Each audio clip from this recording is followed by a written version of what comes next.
everybody, it's Neil. Check out what I have here. I have a little magnetic parts tray, or little metal parts tray.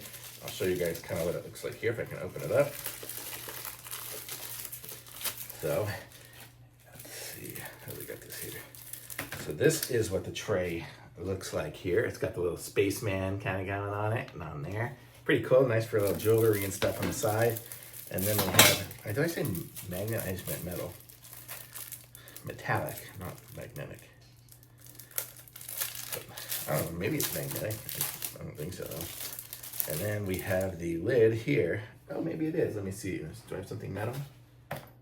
No. This is it here. Oh, actually, is it? It is. It does have a little bit of magnet on there, I think. So, because it picks up this stuff a little bit.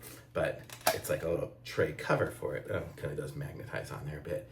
So there's a tray, and then with its cover too. So it's kind of cool. So I can put coins, jewelry, whatever in it next to the bed, and then I can kind of cover it up so it stays nice and cool, nice and clean looking. So you can just put whatever you want in there. Coins, things, jewelry, you know, some of my bracelets, whatever, and then it goes in there. So how cool, nice little tray. And I love the space themed stuff. If you look around, well, I mean, you don't see anything from this angle of the video. I got spaceman stuff all over the place. So definitely cool, and I like this. Really cool, nice picture, and nice. I like this a lot, so it's good. So thumbs up for sure.